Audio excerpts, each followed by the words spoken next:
Kayong tinatanggap sa ating banal na misa. Ang ating pagdiriwang ay pamumunuan ni Reverendo Monsignor Nestor Servo. Magsitayo po ang lahat. Halina, Jesus, halina, halina, Jesus, halina. Sa simula'y sinaloob mo, O Diyos, kaligtasan ng tao, sa takdang panahon, lingkod sa iyo. Pag-aalinlangan. Amen. Sa ngalan ng Ama at ng Anak at ng Espiritu Santo. Amen. Sumainyo ang Panginoon At sumayo rin. upang tayo maging marapat gumanap sa banal na pagdiriwang ngayong ika-2 linggo ng Adbyento. Aminin po natin ang ating mga kasalanan at humingi tayo ng awa at kapatawaran sa Panginoon. Tumahimik tayo sandali at suriin ang ating konsyensya.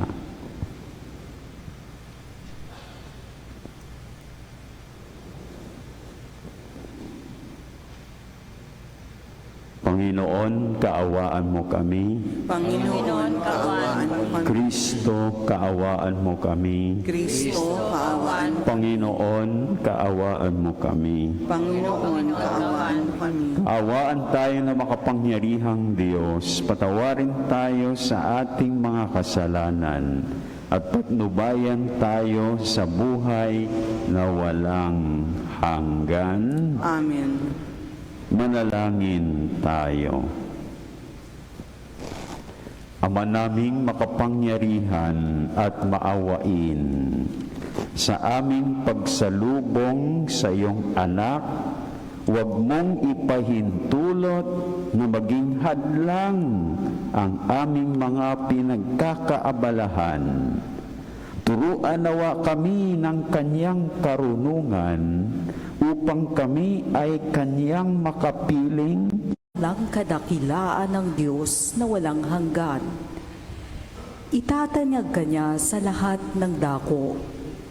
Tatawagin kang kapayapaang bunga ng katwiran at karangalan ng pagiging makadiyos. Jerusalem, tumindig ka at umakyat sa mataas na burol.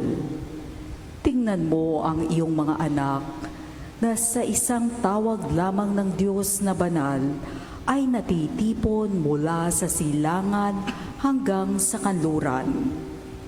Nagagalak sila sapagkat hindi sila kinalilimutan ng Diyos. Bihag silang inagaw sa iyo at kinaladkad na palayo. Ngunit ngayoy, ibinabalik sa iyong sakay sa kaluwalhatian na wari nakaupo sa maharlikang trono. Iniutos ng Diyos na patagin ang matataas na bundok at walang hanggang burol at tambakan ang mga lambak upang panatag na makabalik ang bayang Israel na puspos ng kadakilaan ng Diyos. Sa utos niya'y lilitaw ang maraming mababangong punong kahoy upang liliman ang Israel. Aakayin sila ng Diyos at babalik silang masaya sa pangangalaga ng kanyang habag at katuwiran at liligaya sa liwanag ng kanyang walang hanggang kaningningan.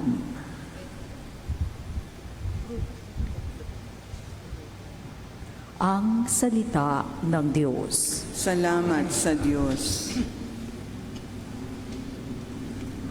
Gawa ng Diyos ay dakila, kaya tayo'y natutuwa.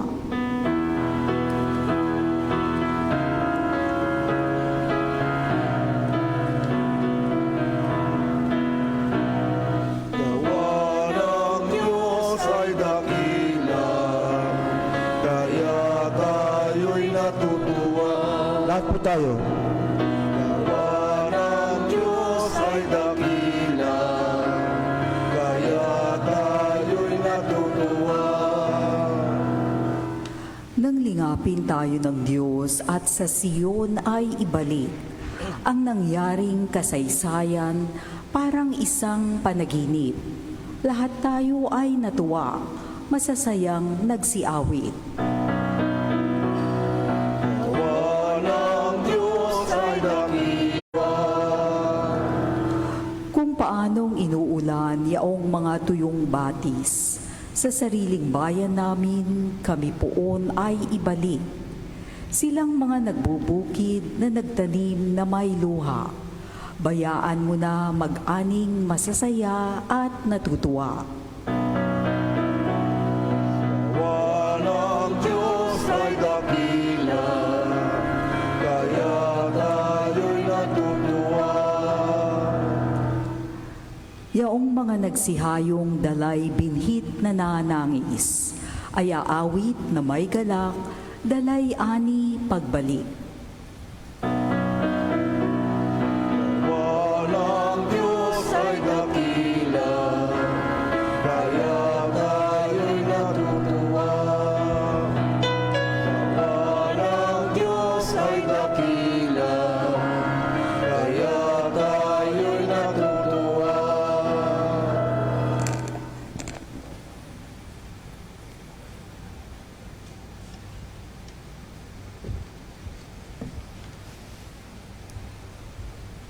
Pagbasa mula sa sulat ni Apostol San Pablo sa mga taga-Pilipos. Ang aking mga panalangin para sa inyo ay laging puspos ng kagalakan dahil sa inyong tulong sa pagpalaganap ng mabuting balita tungkol kay Kristo mula na nung ito'y inyong tanggapin hanggang sa kasalukuyan. Tinitiyak ko sa inyo ang mabuting gawa na pinasimulan sa inyo ng Diyos ay Kanyang lulubusin hanggang sa araw ng pagbabalik ni Kristo Jesus. Nalalaman ng Diyos na ang pananabik ko sa inyo ay kasinlaki ng pagmamahal sa inyo ni Kristo Jesus. Idinadalangin ko sa Diyos na mag-ibayo ang inyong pag-ibig at masangkapan ng malinaw na pagkakilala at malawak na pagkaunawa upang mapili ninyo ang pinakamahalaga sa lahat ng bagay. Sa gayon, pagdating ng araw ng pagbalik ni Kristo, matagpuan kayong malinis, walang kapintasan, at puspos na magagandang katangiang kaloob sa inyo ni Hesukristo sa karangalan at kapurihan ng Diyos. Ang salita ng Diyos. Salamat sa Diyos. Magsitayo po ang lahat.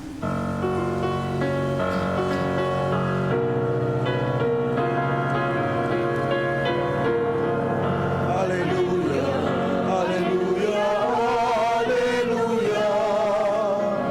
Hallelujah, hallelujah, hallelujah, hallelujah.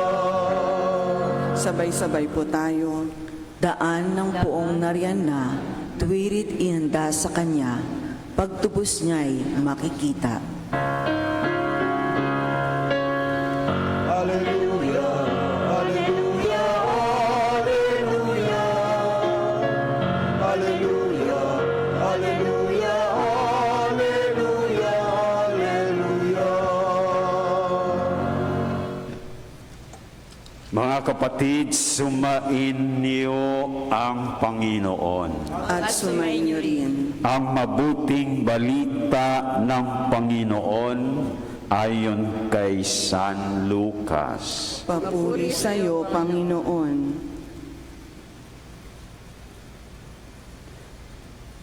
Nang panahong iyon, nasa ilang si Juan na anak ni Zacarias. Dumating sa kanya ang salita ng Diyos, kaya't nilibot niya ang mga lupain sa magkabilang panig ng Hordan at nangaral, pagsisihan ninyo't talikdan ang inyong mga kasalanan at pabinyag kayo upang kayo'y patagin ang daang bako-bako at makikita ng lahat ng tao ang pagliligtas na gagawin ng Diyos.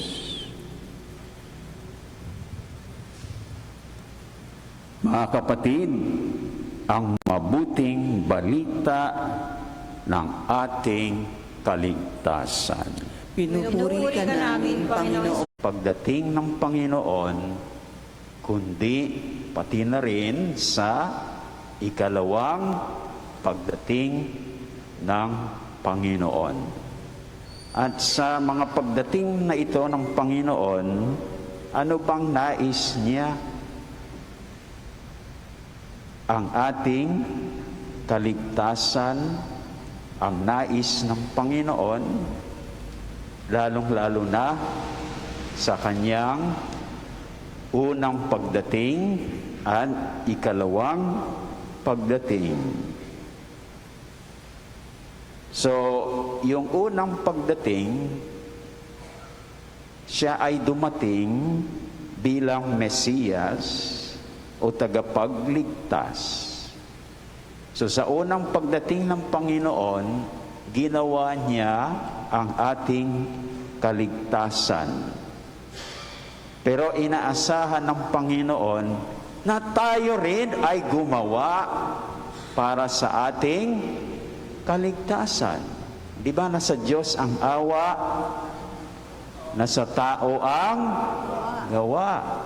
Iniligtas nga tayo ng Panginoon, ay hindi naman tayo gumagawa para sa ating kaligtasan.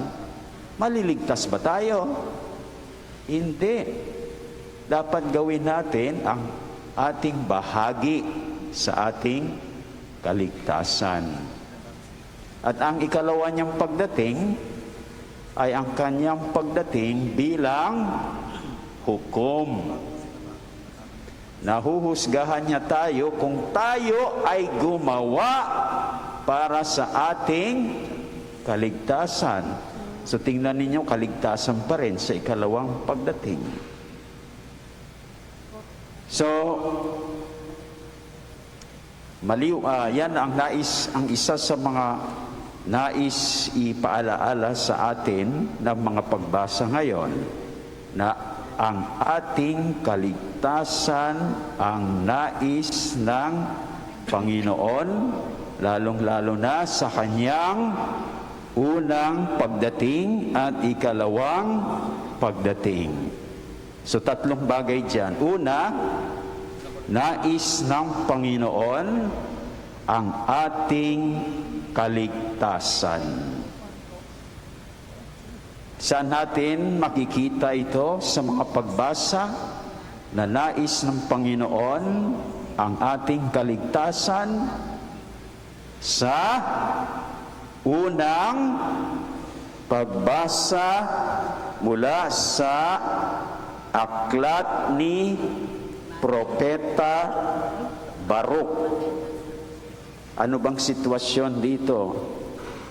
Sa pagbasang ito, yung mga kaya nung sila'y natalo, ang iba sa kanila o karamihan sa kanila ay pinadalang bihag sa Babylonia. So nung bihag sila sa Babylonia, kawawa sila. Siyempre, bihag sila, kawawa sila. Iyon ay nakita ng Panginoon at nais niyang iligtas ang mga Israelita. So, anong pagliligtas ang ginawa ng Diyos para sa kanila? Yung ibalik sila sa kanilang sariling bayan. At gawin yon ng agaran. Yan ang ibig sabihin ng narinig natin sa unang pagbasa na ininutos ng Panginoon na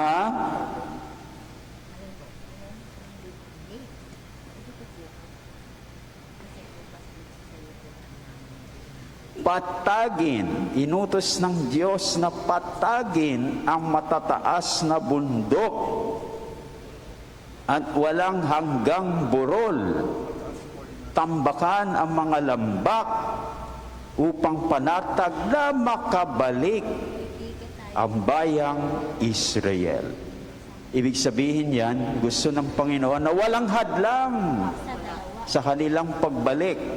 Kailangan agad silang makabalik sa kanilang bayang Israel. Yan ang ating Panginoon. Kung siya ay nagdadala ng kaligtasan sa atin, gusto niyang agarang mangyari yon sa ating nakita sa unang pagbasa.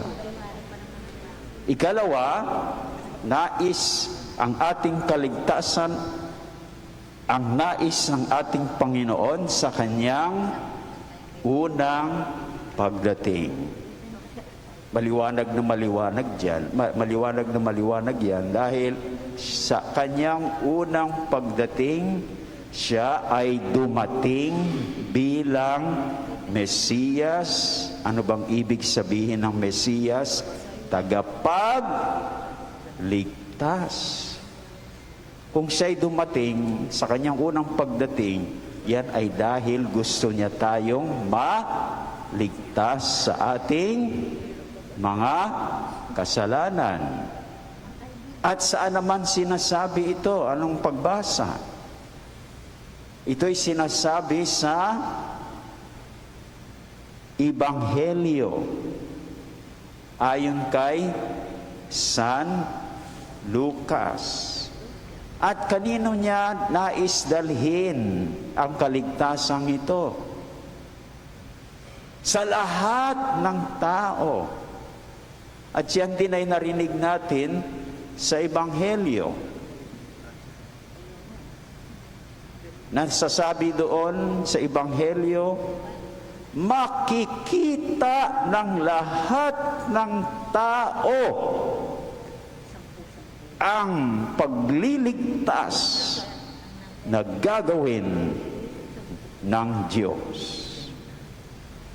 So yan, dumating siya para tayo ay maligtas lahat sa ating mga kasalanan. So paano mapasa atin ang kaligtasan ito na dala ng Panginoon? Ang sagot niyan ay doon sa pangangaral ni San Juan.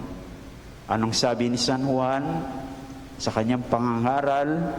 Pagsisihan ninyo at talikdan ang inyong mga kasalanan upang kayo ay patawarin ng Diyos. Kapag tayo napatawad na ng Diyos, ayan ay ang ating kaligtasan. Amen po ba yun? So, gaya ng nangyari doon sa mga Israelita, nais din na dalhin sa atin ng Panginoon ng agaran ang kaligtasan ito. Kaya nasasabi din diyan, tambakan ang mga lambak, patagin ang mga burol. Yan ang ibig sabihin noon, na ayaw ni Lord na mayroong hadlang sa kanyang pagdadala ng kanyang kaligtasan sa atin. Nais niyang agarang maibigay sa atin ang kaligtasan. So pangatlo, ang ating kaligtasan ang nais ng Panginoon sa kanyang muling pagdating. Siya ay darating bilang ating taga-hukom. At tayo ay huhukuman kung gumawa tayo para sa ating kaligtasan. So kaligtasan pa rin ang nasa isip ng Panginoon, na sana ginawa natin ang ating bahagi para tayo ay maligtas. Ngayon, kung hindi natin ginawa ang ating bahagi, o ibig sabihin hindi tayo gumawa para sa ating kaligtasan, hindi na ang Panginoon ang magkukondina sa atin. Tayo na mismo ang magkukondina sa ating sarili. Maliwanag po ba yun? So sa huli ang pagsisisi. Hindi po ba? Sana gumawa ako para sa aking kaligtasan at hindi ako napahamak. So parang ikaw na ang nagkondina sa iyong sarili. Hindi pwede ang Panginoon dahil kaligtasan pa rin ang nais niya sa atin. Kung tayo ay nakondina, hindi siya ang nagkondina, kundi tayo mismo ang nagkondina sa ating sarili. So, saang pagbasa natin ito matutunghayan? Sa ikalawang pagbasa mula sa sulat ni San Pablo sa mga taga-Pilipos. So, ayon sa pagbasang ito, paano mapasa atin ang kaligtasan na dala ng Panginoon? Mayroong sinasabi diyan, dalawa. Una, tumulong tayo sa pagpapalaganap ng mabuting balita. Hindi lang yung mga pari ang may tungkulin para ipalaganap ang mabuting balita. Tama o mali? Tama o mali? Hindi lamang ang mga pari ang may tungkuling magpalaganap ng mabuting balita. Tama o mali? Hindi po. Hindi lang pare. Lahat po tayo ay may tungkulin. Kaya sinasabi diyan ni San Pablo, dahil kung pari lang, hindi niya sinabi, tumulong kayo, mga Pilipos, sa pagpapalaganap ng mabuting balita. Kasi sayang naman ang pagpapalaganap ko sa inyo ng mabuting balita na tumigil na lamang sa inyo. Dapat gawin ninyo, ang narinig po ninyo rito ay dalhin din ninyo kung saan kayo babalik sa inyong pamilya. Tama? Hindi yata ako tama eh. Tama? Kaya sana ang narinig ninyo, hindi para maipalaganap ninyo ang mabuting balita. Amen ba? Oh.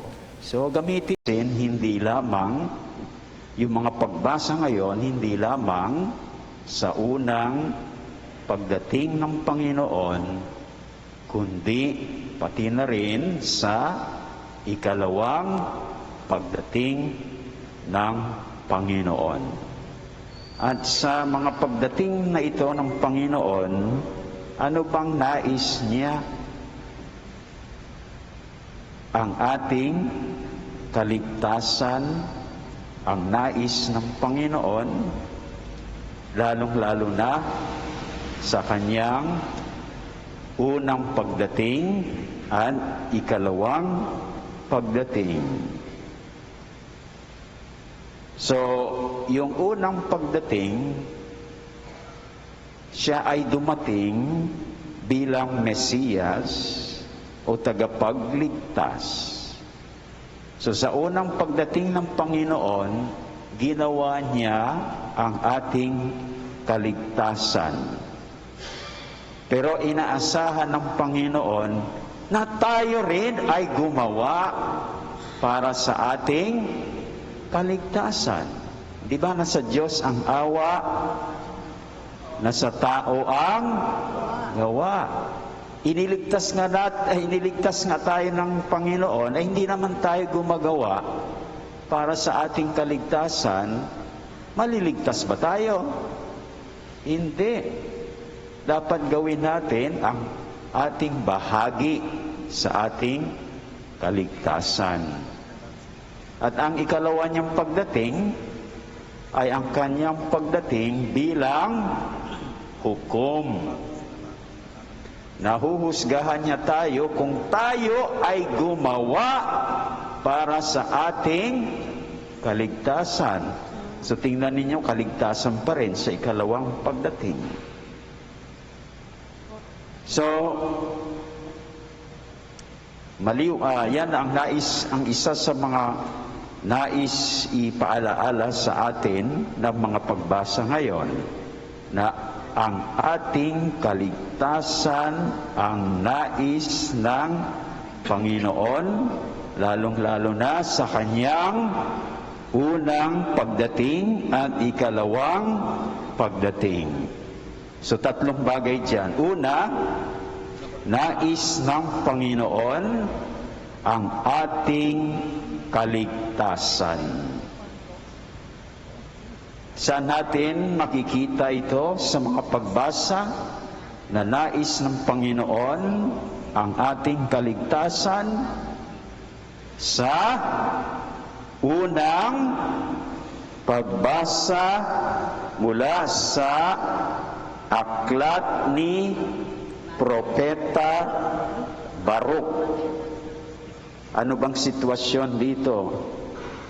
Sa pagbasang ito, yung mga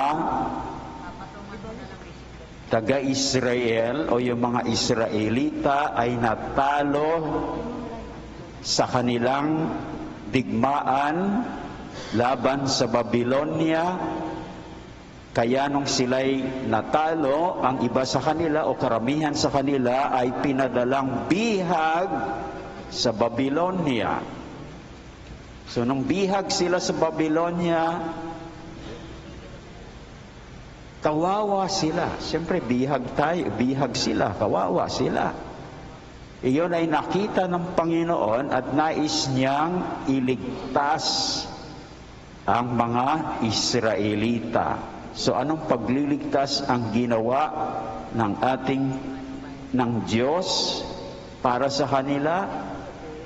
Yung ibalik sila sa kanilang sariling bayan at gawin yon ng agaran.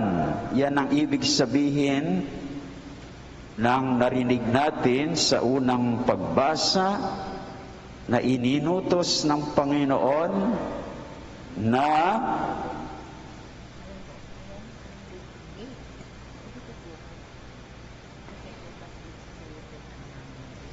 patagin, inutos ng Diyos na patagin ang matataas na bundok at walang hanggang burol, tambakan ang mga lambak upang panatag na makabalik ang bayang Israel.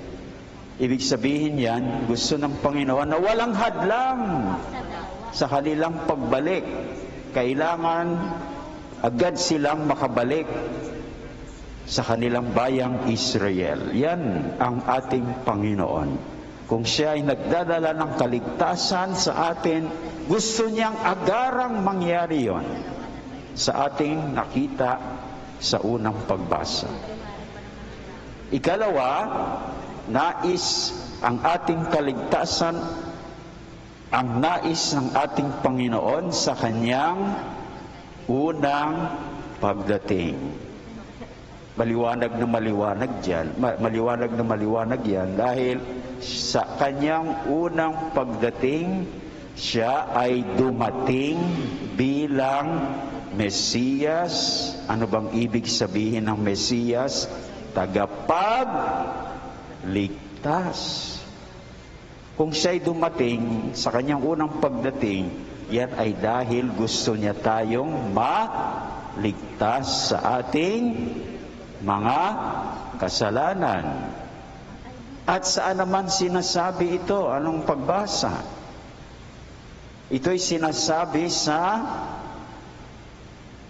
Ebanghelyo ayon kay San Lucas. At kanino niya nais dalhin ang kaligtasan ito? Sa lahat ng tao. At yan din ay narinig natin sa Ebanghelyo. Nasasabi doon sa Ebanghelyo, makikita ng lahat ng tao ang pagliligtas na gagawin ng Diyos. So yan, dumating siya para tayo ay maligtas lahat sa ating mga kasalanan. So paano mapasa atin ang kaligtasan ito na dala ng Panginoon? Ang sagot niyan ay doon sa pangangaral ni San Juan. Anong sabi ni San Juan sa kanyang pangangaral? Pagsisihan ninyo at talikdan ang inyong mga kasalanan upang kayo ay patawarin ng Diyos. Kapag tayo napatawad na ng Diyos, ayan ay ang ating kaligtasan. Amen po ba yun? So, gaya ng nangyari doon sa mga Israelita, nais din na dalhin sa atin ng Panginoon ng agaran ang kaligtasan ito. Kaya nasasabi din diyan, tambakan ang mga lambak, patagin ang mga burol. Yan ang ibig sabihin noon, na ayaw ni Lord na mayroong hadlang sa kanyang pagdadala ng kanyang kaligtasan sa atin. Nais niyang agarang maibigay sa atin ang kaligtasan. So pangatlo, ang ating kaligtasan ang nais ng Panginoon sa kanyang muling pagdating. Siya ay darating bilang ating taga-hukom. At tayo ay huhukuman kung gumawa tayo para sa ating kaligtasan. So kaligtasan pa rin ang nasa isip ng Panginoon, na sana ginawa natin ang ating bahagi para tayo ay maligtas. Ngayon, kung hindi natin ginawa ang ating bahagi, o ibig sabihin hindi tayo gumawa para sa ating kaligtasan, hindi na ang Panginoon ang magkukondina sa atin. Tayo na mismo ang magkukondina sa ating sarili. Maliwanag po ba yun? So sa huli ang pagsisisi. Hindi po ba? Sana gumawa ako para sa aking kaligtasan at hindi ako napahamak. So parang ikaw na ang nagkondina sa iyong sarili. Hindi pwede ang Panginoon dahil kaligtasan pa rin ang nais niya sa atin. Kung tayo ay nakondina, hindi siya ang nagkondina, kundi tayo mismo ang nagkondina sa ating sarili. So, saang pagbasa natin ito matutunghayan? Sa ikalawang pagbasa mula sa sulat ni San Pablo sa mga taga Pilipos. So, ayon sa pagbasang ito, paano mapasa atin ang kaligtasan na dala ng Panginoon? Mayroong sinasabi diyan, dalawa.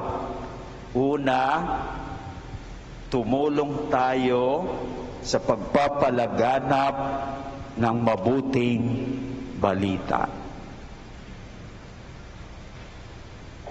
Hindi lang yung mga pari ang may tungkulin para ipalaganap ang mabuting balita. Tama o mali? Tama o mali? Hindi lamang ang mga pari ang may tungkuling magpalaganap ng mabuting balita. Tama o mali?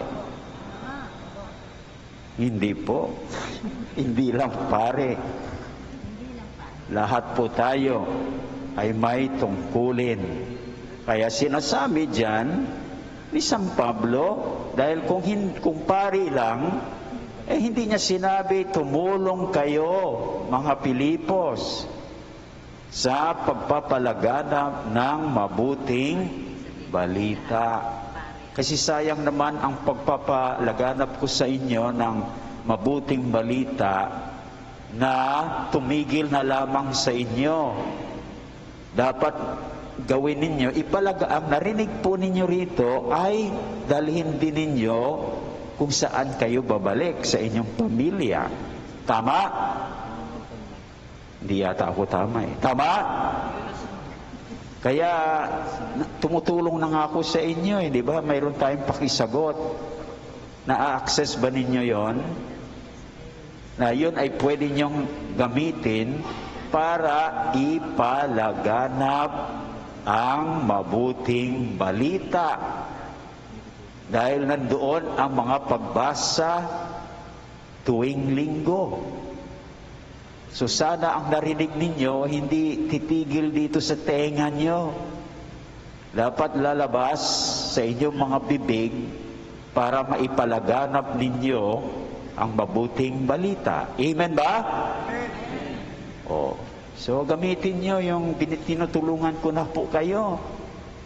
Gumagawa ako linggo-linggo para madali sa inyo na matutunan ang mga salita ng Diyos, at dahil natutunan ninyo ay ipalaganap po natin. Simulan po natin sa mga kasama natin sa bahay. Siguro magtipon-tipon kayo at pag-usapan yung pakisagot. Amen? Di po ba? At ang ikalawa na sinasabi ni San Pablo para mapasa atin yung kaligtasan na dala ng Panginoon ay pag-ibayuhin po natin ang ating pag-ibig sa isa't isa na base hindi sa emosyon. Tama ba na may ibang tao na ang kanilang pag-ibig ay base sa emosyon? Dapat base sa malinaw na kaalaman o pagkilala sa ating minamahal o iniibig, at may malawak na pang-unawa para magawa natin ang pinakamahalaga para sa ating minamahal. Tama ba yon? Kasi kung lalo mong nakikilala ang iyong iniibig, mas lalo mo siyang iibigin. The more you know, the more you love. You cannot love whom you do not know. So yun. At kung ganyan ang gagawin natin, tama ang ating ginagawang pagpapakita ng pag-ibig. Kaya mga kapatid, ito ang mga tanong para sa atin. Una, patuloy po ba tayong nagsisisi at tumatalikod sa ating mga kasalanan upang tayo ay patawarin ng Diyos? Saan po ba natin ginagawa ito? Para ipakita ang ating pagsisisi at pagtalikod sa ating mga kasalanan kung tayo ay laging pisal. So yan ang una. Amen ba yun? Ikalawa, patuloy tayong tumutulong sa pagpapalaganap ng mabuting balita. Amen po? At pangatlo, pinag-ibayo natin ang ating pag-ibig base sa kaalaman at pagkaunawa para maging tama ang ating pagpapakita ng pag-ibig. Amen po ba yun? Kung ang ating sagot ay amen sa lahat ng tatlong ito, ginagawa nga natin ang ating bahagi para mapasa atin ang kaligtasan na dala ng ating Panginoon. So dumating siya para dalhin sa atin ang kaligtasan, ginagawa naman natin ang ating bahagi para tayo ay maligtas. Amen?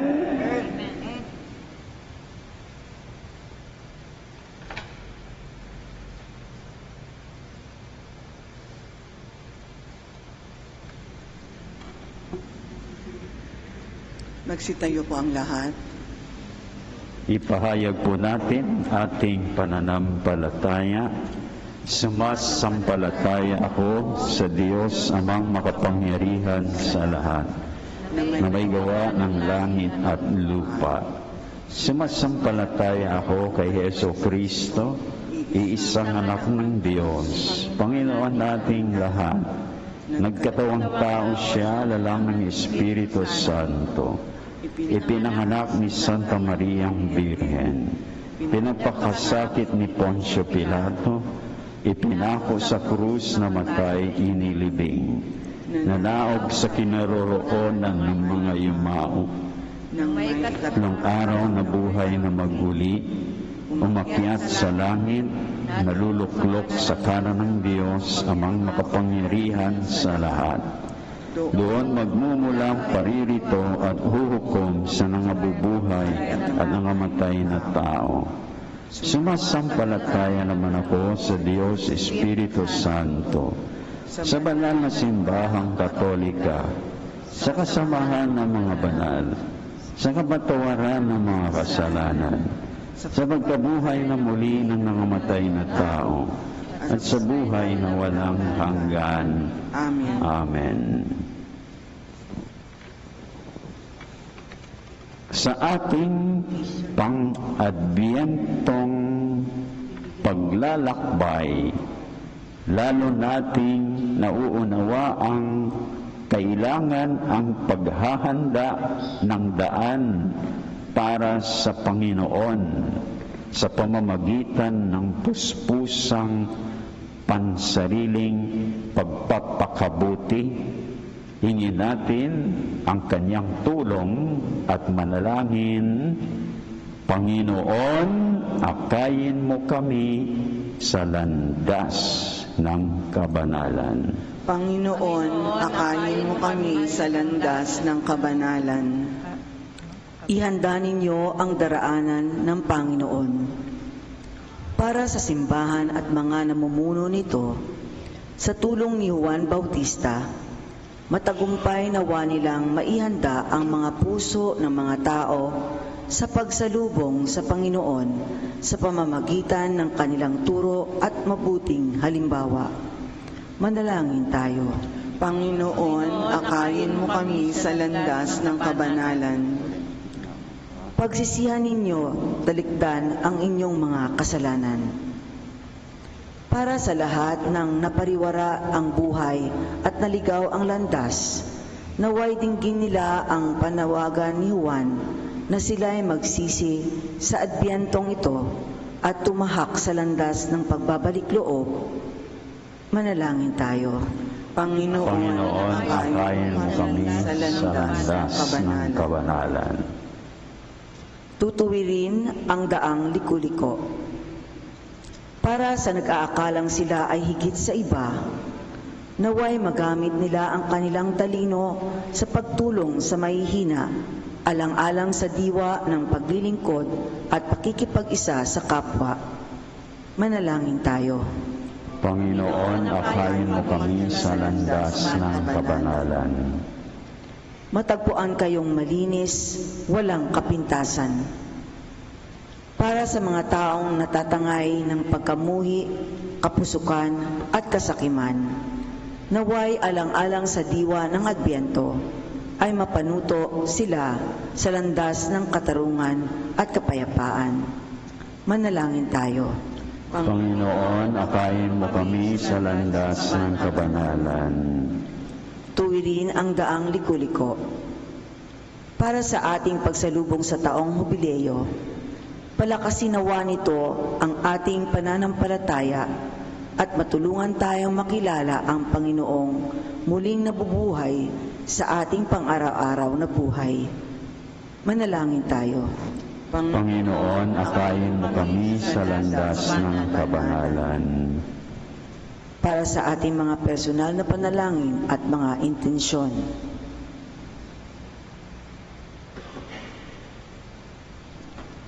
Manalangin tayo.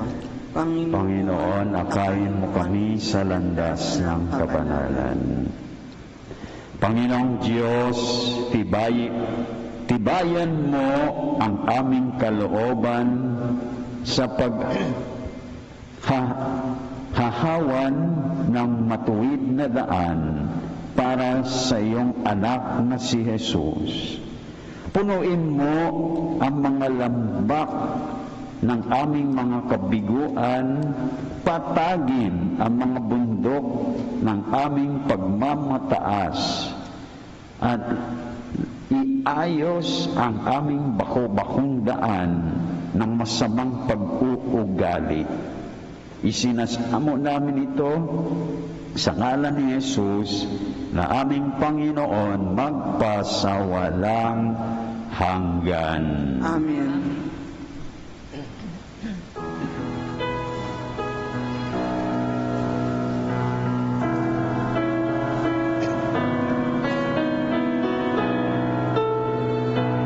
Alay namin sa iyong pagdating, kabutihan pag-asa, mga pusong tapat.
lahat. Manalangin kayo mga kapatid upang ang paghahain natin ay kalugdan ng Diyos amang makapangyarihan. Tanggapin nawa ng Panginoon itong paghahain sa iyong mga kamay, sa kapurihan niya at karangalan, sa ating kapakinabangan at sa buong sambayanan niyang banal. Ama naming lumikha, kalugdan mo ang aming mga panalangin at alay sa anumang kakulangan ng aming abang na kayanan. Naway ang pag-ibig mo ang magbigay kapupunan sa pamamagitan ni Jesucristo kasama ng Espiritu Santo magpa sa walang hanggan. Amen. Sumain niyo ang Panginoon. At sumaiyo rin. Itaas sa Diyos ang inyong puso at diwa. Itinaas na namin sa Panginoon. Pasalamatan natin ng Panginoong ating Diyos. Marapat na siya ay pasalamatan. Ama naming makapangyarihan, tunay ngang marapat na ikaw ay aming pasalamatan sa pamamagitan ni Jesucristo na aming Panginoon. Siya'y isinugo mo upang matupad ang iyong magandang balak para sa lahat. Hindi niya ikinahiyang mamuhay ng mahirap upang mapakisamahan niya kaming matapat. Siya'y naging hindi na iba sa amin upang maitampok niya kami sa kanyang piling, sa kanyang lantarang muling pagdating. Ang pakikisama niya ay puspusang magniningning. At ang pangako niyang kapanap-panabig ay inaasahan naming lubos na makakamit. Kaya kaisa ng mga anghel at ng mga banal na nagsisiawit ng papuri sa iyo ng walang humpay sa kalangitan, kami nagbubunyi sa iyong kadakilaan.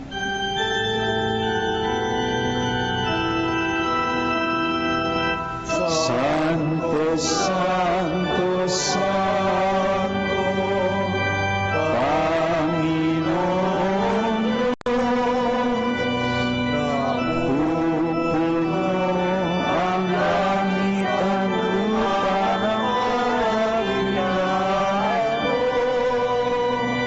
Hosana, Hosana, Hosana sa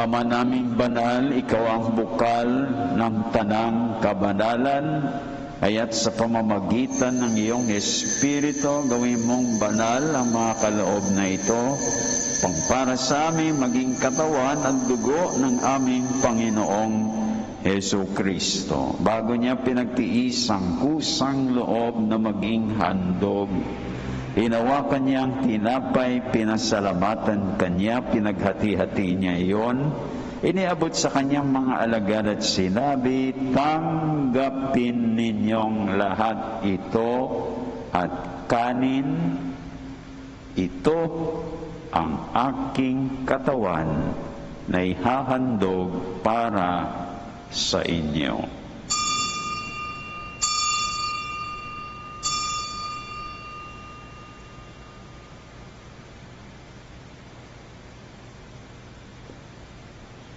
Gayon din naman, matapos ang hapunan, hinawakan niya ang kalis, muli kanyang pinasalamatan, iniabot niya ang kalis sa kanyang mga alagad at sinabi, tanggapin ninyong lahat ito at inumin, Ito ang kalis ng aking dugo ng bago at walang hanggang tipan. Ang aking dugo na ibubuhos para sa inyo at para sa lahat sa ikapagpapatawad ng mga kasalanan. Gawin ninyo ito sa pag-alala sa akin.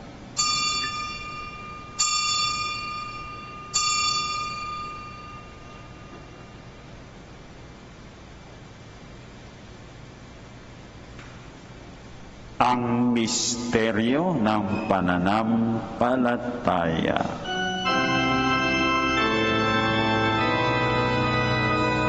Sa puso at pagkabuhay, kami natubos mong tunay. O Jesus, naming mahal, iligtas mo kaming tanan. O Jesus, naming mahal, ngayon at Ama, ginagawa namin ngayon ang pag-alala sa pagkamatay at muling pagkabuhay ng iyong anak. Kaya iniaalay namin sa iyo ang tinapay na nagbibigay buhay at ang kalis na nagkakaloob ng kaligtasan. Kami nagpapasalamat dahil kami yung minarapat na tumayo sa harap mo para maglingkod sa iyo. Isinasama namin kaming magsasalo-salo sa katawan ng dugo ni Kristo ay mabuklod sa pagkakaisa sa pamamagitan ng Espiritu Santo. Amalingapin mo ang iyong simbahang laganap sa buong daigdig. Puspusin mo kami sa pag-ibig kaisa ni Francisco na aming Santo Papa at ni Jose na aming Arsobispo at ng tanang kaparian, tanang relihiyoso at tanang laiko. Alalahanin mo rin mga kapatid naming nahimlay na may pag-asang sila'y muling mabubuhay, gayon din ang lahat ng mga pumanaw. Kaawaan mo sila at patuloyin sa iyong kaliwanagan. Kaawaan mo at pagindapatin kaming lahat na wakasalo sa iyong buhay na walang wakas, kaisa na mahal na Birheng Maria na Ina ng Diyos, kaisa ng mga apostol at ng lahat ng mga banal na namuhay dito sa daigdig ng kalugod-lugod sa iyo, maipagdiwang nawa namin ang pagpupuri sa ikararangal mo sa pamamagitan ng iyong anak na aming Panginoong Hesu Kristo. Sa pamamagitan ni Kristo, kasama niya at sa Kanya ang lahat ng parangal at papuri ay sa iyo, Diyos, Amang makapangyarihan, kasama ng Espiritu Santo, magpasawalang hanggan.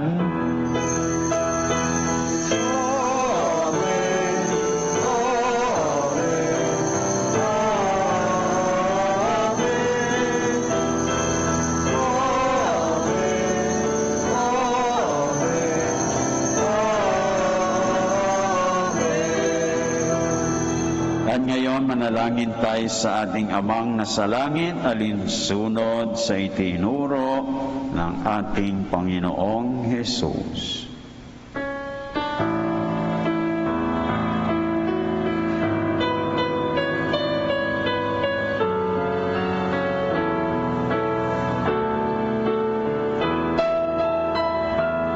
Ama namin, sumasalangit ka, sambahin ang ngalan mo, mapasa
namin kami iadya sa lahat ng masama, pagkalooban ng kapayapaan araw-araw, iligtas sa kasalanan at ilayo sa lahat ng kapahamakan, samantalang aming pinananabikan ang dakilang araw ng muling pagdating ng tagapagligtas naming si Hesu Kristo. Sapagkat iyong kaharian at ang kapangyarihan at ang kapurihan at pagkayaman. Amen.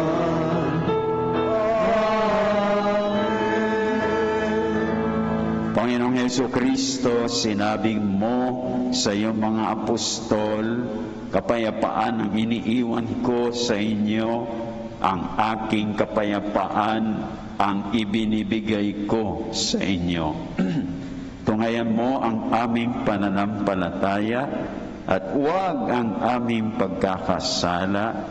Pagkalooban mo kami ng kapayapaan at pagkakaisa ayon sa iyong kalooban kasama ng Espiritu Santo magpasawalang hanggan. Amen. Mga kapatid, ang kapayapaan ng Panginoon ay laging sumainyong lahat. At sumayo rin. Magbigayan tayo ng kapayapaan sa isa't isa. Kapayapaan.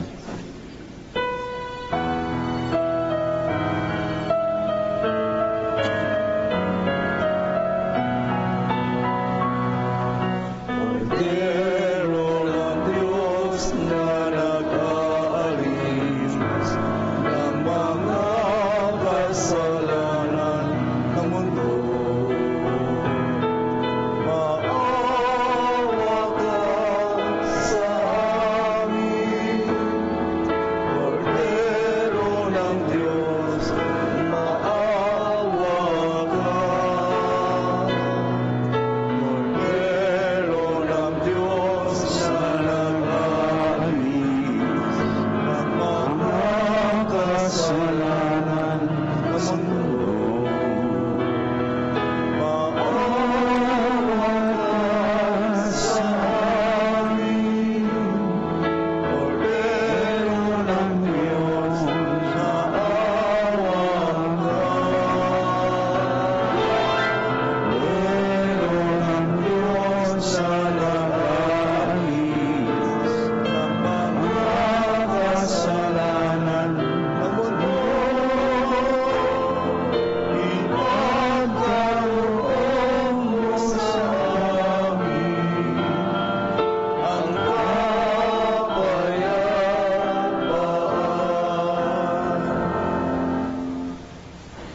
Mga kapatid, ito ang ating Panginoong Heso Kristo na muling babalik sa wakas ng panahon. Mapalad kayong mga inaanyayahan sa kanyang piging. Panginoon, hindi ako karapat-dapat na magpatuloy sa iyo, ngunit sa isang salita mo lamang ay gagaling na ako. Ipagsanggalang nawa tayo ni Kristo para sa buhay na walang hanggan. Amen.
Magsitayo po ang lahat. Manalangin tayo, Ama naming mapagmahal, kaming pinapakinabang mo sa iyong banal na salusalo, ay turuan mong kumilala sa layunin ng iyong mga nilikhang bagay na dapat naming gamitin upang kami ay sumapit sa iyong piling sa pamamagitan ni Jesucristo kasama ng Espiritu Santo magpasawalang hanggan. Amen. Prayer to Saint Michael the Archangel. Saint Michael, Michael, the Archangel, defend defend us in battle, be our defense against the wickedness and snares of the devil. May God rebuke him, we humbly pray. And do thou, O Prince of the heavenly host, by the power of God, thrust into hell Satan and all the evil spirits who prowl around the world, seeking the ruin of souls. Amen. Prayer to our guardian angel. Angel of God, my guardian dear, to whom God's love commits me here, ever this day be at my side, to light and guard, to rule and guide. Amen. Prayer for a holy death. Jesus, Mary, and Joseph. I give you my heart and my soul. Jesus, Mary, and Joseph. Assist me in my last agony. Jesus, Mary, and Joseph. May I breathe forth my soul in peace with you. Amen. Praised be Jesus Christ. Now and forever. Jesus, meek and humble of heart. Make our hearts like unto thine, May the Holy Triune God live in our heart. and in the hearts of all. O Mary, conceived without sin. Pray for us who have recourse to thee. Mary, Queen of the Apostles. Pray for us. Saint Andrew the Apostle, Lead us to Jesus. that in all things God may be glorified. Magsiupo po ang lahat para sa ilang paalaala. This year's Solemnity of the Immaculate Conception will be celebrated on December 9, Monday, instead of December 8. Although this is not a holiday of obligation for all Catholics, we would like to invite you to join us in the celebration of the Holy Eucharist. Our Masses are at 6:30 a.m., 12:15 p.m., 5 p.m., 6:30 p.m., and 8 p.m. There will be confession during the Simbang Gabi. Schedule are as follows: 4:30 a.m. to 6 a.m., 7:30 p.m. to 9 p.m. On Wednesdays and Fridays, regular schedule at 12 noon to 1 p.m., 5:30 p.m. to 6:30 p.m. The Sunday schedule is at 9:30 a.m. to 11:30 a.m. and 5:30 p.m. to 6:30 p.m. Simbang Gabi Masses are as follows: on December 15 to 23, 8 p.m., December 16 to 24, 4 a.m. and 5:15 a.m. On December 24, the Christmas Vigil Mass is at 6:30 p.m. and the Christmas Eve Mass is at 8 p.m. and 9:30 p.m. On December 25, Christmas Day, regular Sunday schedule will be followed. Please take note that there is no 6:30 a.m. Mass during the Simbang Gabi. We are inviting the Mass goers to wear the following colors on the designated days to make our Simbang Gabi more festive. Day 1, pink. Day 2, red. Day 3, orange. Day 4, yellow. Day 5, green. Day 6, blue. Day 7, gray. Day 8, violet. Day 9, peach. And on Christmas Day, white. Lastly, raffle tickets are still available. You may procure at the ticket booths outside. Thank you. Para magkaroon po tayo ng synodality sa homilya o pakikibahagi sa homilya, mayroon ng napiling aral na hango sa 3 pagbasa. Para sa susunod na linggo at mga guide questions para maipaliwanag ang napiling aral, ang mga ito ay matatagpuan sa pakisagot na pinapost online tuwing Lunes at Martes. Paki-Google ang Facebook page na Mons and Servo at hanapin ang pakisagot sa timeline nito. Sa susunod na linggo, sama-sama natin sasagutin ang mga tanong. Ang Sunday School ng St. Andrew the Apostle Parish ay may programang catechesis para sa mga 3 pagbasa sa misa sa araw ng linggo bilang paghahanda sa kanilang Sunday School Mass tuwing ika-3 at kalahati ng hapon.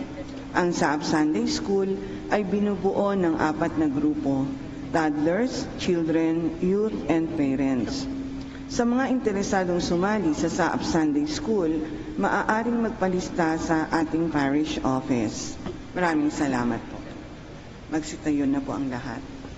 Sumain niyo ang Panginoon At sumayin niyo rin. at patuloy kayong pagpalain ng makapangyarihang Diyos, Ama, Anak, at Espiritu Santo. Amen. Tapos na po ang ating pagdiriwang, humayo kayo at maggalak, dahil kung gumagawa ang Diyos para sa ating kaligtasan, tayo rin ay gumagawa para sa ating kaligtasan. Salamat sa Diyos.